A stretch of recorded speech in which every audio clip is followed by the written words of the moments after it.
All right, YouTube, how you doing? Welcome back to the channel and welcome back to another golf video. In this week's episode, we have none other than the Masters to dive into this show. Very, very excited about it. I'm sure it's not breaking any news to anyone, but this is one of the best, if not the best, tournament we come across on the PGA Tour every single year. The good thing about it for me, and I guess I should say the great thing, living in Boston and anyone that's in like a cold weather state and whatnot probably feels the same way.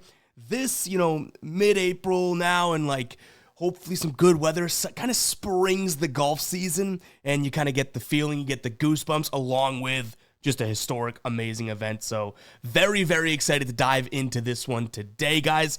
We're going to go through this. We'll talk about the tournament. We'll talk about some of the players that are in the tournament. I'll talk about some edges we might be able to find based on player types and strokes gained and some data like that. But if that does interest you, hit that like button, hit that subscribe button. As always, keep an eye down below on the pinned comment. That'll take you to the Guy Boston Sports site where you'll see all of my final plays. So I'm actually rolling with myself this week. Absolutely free. Check it out down in the pinned comment. All right, YouTube, how you doing? Welcome back to the channel. I tell you guys I'm a dummy all the time. They don't suck. They've just been sucking. Get them down to -3, 4 more juice than Jose Canseco in his prime. Tell me you're new without telling me you're new. So don't go jumping down my throat in the comments, right? If you want to fade me, or if you do want to ride me, this still leaves a bad taste in my mouth, right? And remember, more chins, more wins. All right, so coming off of a winning week at the Texas Open, we go 2 for 3 in our finishing positions, and then we crush in the matchups as well. Lee Hodges let me down there, but ultimately not all that big of a deal. We did up the unit size to 0.5 units last week as well, and now we've strung together 2 consecutive winning weeks, which is something that has been few and far between so far this season. So very excited for this one. Let's dive into Augusta. Then we'll get into some players. We'll look at the top of the odds right now, the favorites, and then I'll dive into some of the guys that I'm liking, right? But in terms of Augusta, obviously, we have a ton of data on this course. Overall, this a course that I think a lot of things are nuanced about. Like this, you have to have everything riding with you and firing on all cylinders if you are going to win at Augusta. But you can see driving distance in terms, and this is via datagolf.com, in terms of what, radar points, whether it's distance, accuracy off the tee, approach around the green, putting, what are the correlated statistics to success? That's kind of what this is telling us here. Driving distance being a big one, approach being a big one, and we do have a lot of approach built into our model. I also do want to factor in putting a few different ways. Now, putting at Augusta doesn't necessarily always correlate to success, which is surprising because I feel like a lot of people talk about these greens. A lot of people talk about getting hot with the flat stick, learning the greens, so on and so forth. I think the last piece that I just said is the most important.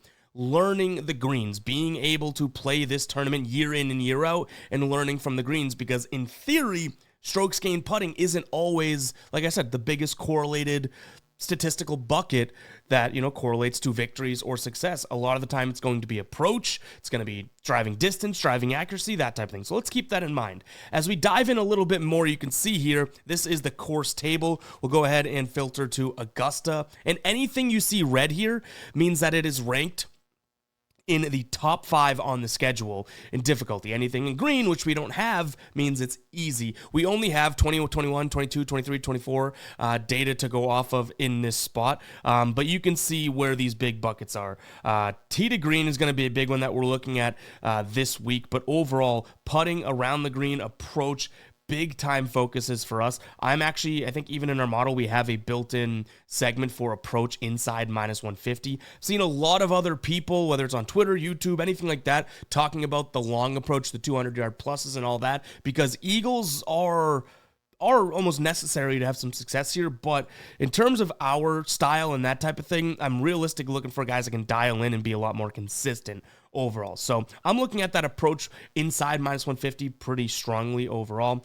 But again, putting around the green approach, all going to be factored in. Now, if we take a peek at the course overall and some of the statistics there that can help us sort of start to put together a formula. You can see greens in regulation, about 5 to 6 percentage points lower than tour average, scrambling lower than tour average, birdies per round lower than tour average, bogeys per round way above tour average, par 3 plays above par, par 4 plays above par. The only thing that really plays right on par there would be par 5 scoring, and even that isn't always the case. So if we do want to look at the course analysis and I guess the tournament that we've seen, right now we'll have the last 3 filtered, and we can filter this and sort this to position, and we can start to see the darker green is really what we should be focusing on because that's correlating to success, and to kind of prove out some of the stuff we've already walked through in the course table. So obviously Scotty winning it last season. Before that it was Rahm, and then Scotty the year before.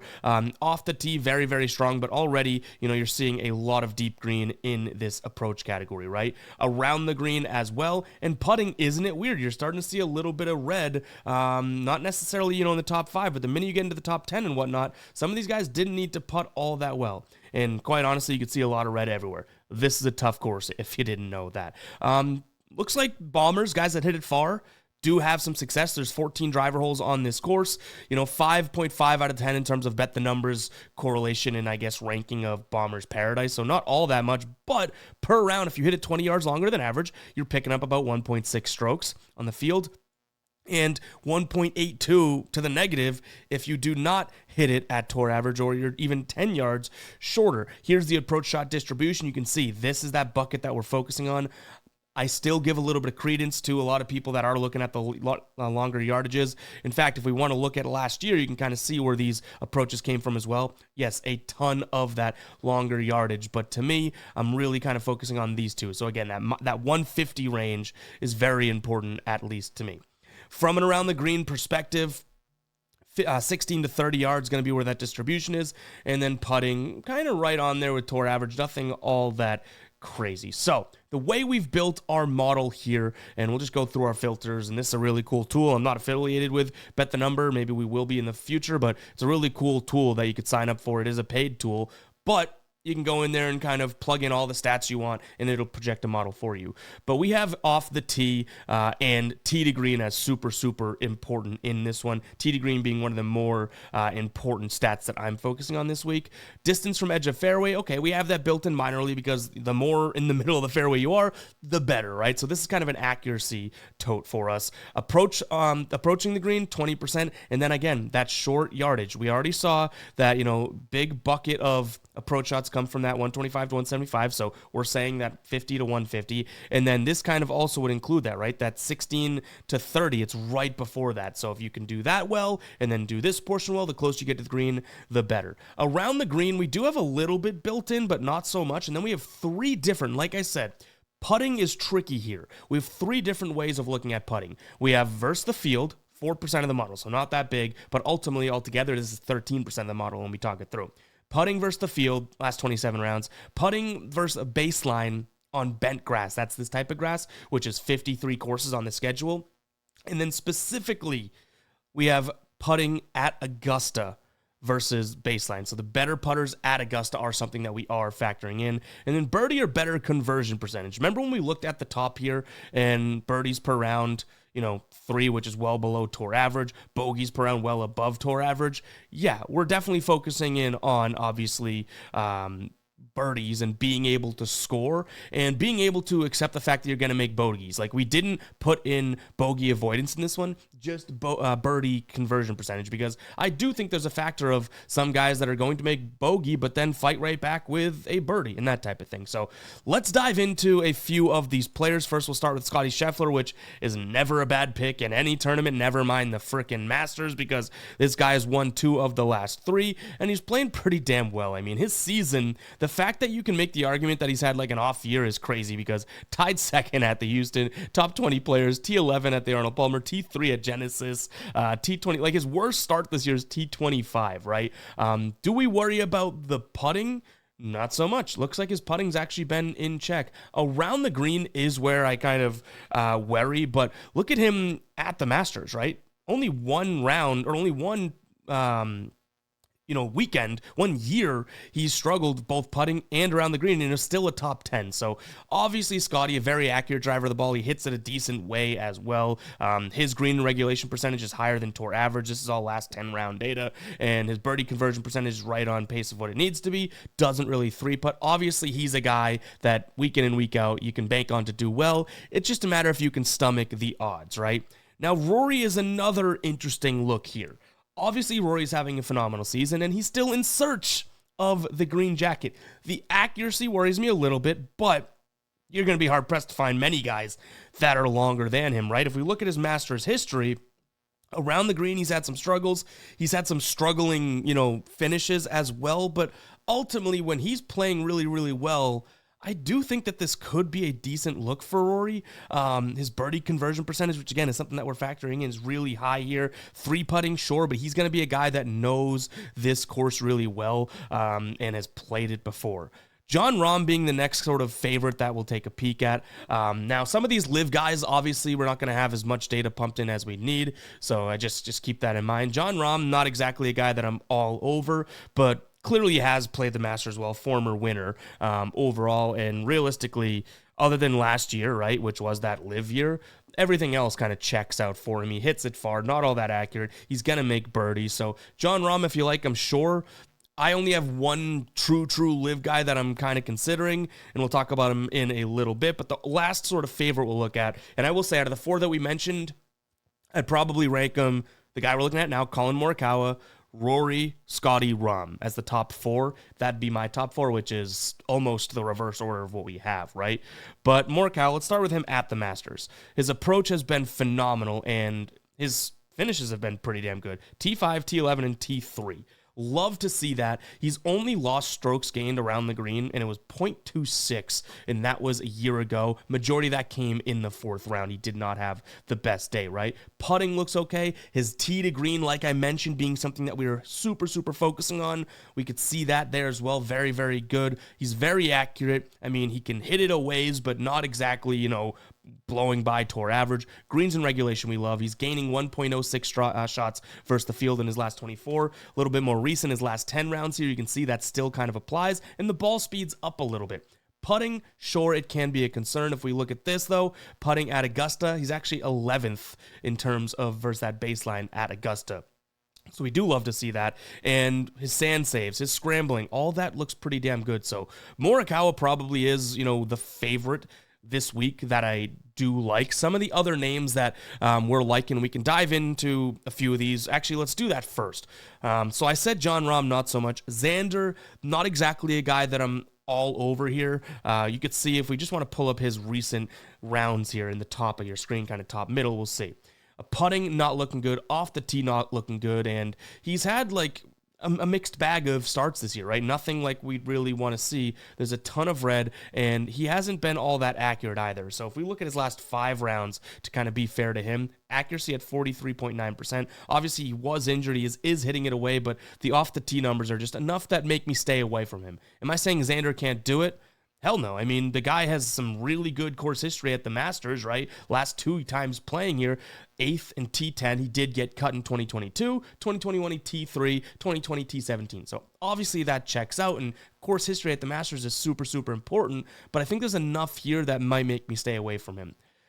Bryson. Now, like Rahm, we don't have the live data to show, but Bryson is going to be a guy that just hits it a mile, and he's really one of those guys that shrinks Augusta, right? Like, we started to see that, in the last 3-4 years, would we say? Where if you start hitting it a mile, all of those, like the Patrick Reed-esque wins where you're having a shot shape and the Bubba wins and that type of stuff starts to become less important when you can just bomb it past the stuff, even if you're in a little bit of rough. You're 20 yards closer to the green and all that. Bryson almost broke golf by doing that, especially at that first year when he kind of did that at the Masters. I love the fact that he's going to be the number one guy in this field at gaining strokes off the tee. You throw in the putting, 4th in terms of strokes gained putting, and obviously he's got the major, under his belt already. Like, there's not going to be a moment that's too big of pressure for Bryson. That's why he's included. In terms of ownership on him and how much we want to involve him, I'm not all that sure. I will say some of these majors, the live guys may be good one and done plays because you don't have to worry about using them in any other tournaments, right? So maybe that's a strategy if you are in some one and done or survivor leagues type of things. But Bryson's definitely on my radar. Same thing with Ludwig Oberg. Realistically, because of the back half of this, putting on bent grass, that's what Augusta is, number 1, right? Putting at Augusta, number 1. Birdie or better conversion, number 6. And he came in second to Scotty last year. Like, this seems like it could be a good spot for Oberg. My concern, I have a feeling a lot of people are going to be all over him this week. Now, you can see the stars are guys that we like, right? We have a pretty long, and let me just make my camera smaller just for a second so you guys can see it. We have a pretty long way before we get to any other stars. So guys like JT, Hideki, Brooks, Spieth, Fleetwood, Cantlay, Joaquin Niemann, Victor Hovland, Shane Lowry, some of these guys that, could be of consideration, we're really not considering. So let's get to some of the guys that we have handpicked, and look at that. Not all that many of them. We already talked about 4 of these guys. Let's get to the back half. Russell Henley, Daniel Berger, and Lucas Glover. Now, like I always tell you guys, keep an eye on the pinned comment, right? That'll take you to the Guy Boston Sports site, and anything that we add in or any plays that we come up with will be added there. So this is an early look. We record this on Tuesday afternoon. We still have a little bit of time to be able to finalize some things. So just keep that in mind. But let's start with Russell Henley. Obviously checks out in the model, right? VR model 17th and tee to green versus the field. Distance from edge of fairway. Love to see that as well. If we look at him recently, around the green looks good. Approach looks decent. Off the tee looks really good. But those tee to green numbers in 2 big tournaments, the Arnold Palmer and the Players, really does check out for him. If we kind of do a little bit more of a deep dive on Russell Henley, it does look even better, right? Very, very accurate. His greens in regulation looking really good. His conversion on his birdie chances high as well. Sand saves and scrambling looking very, very good. But like I did mention, his ball striking, his tee to green, his off the tee, his approach, his around the green, everything is kind of checking out. If we want to look at his Masters history, 2023 looked good.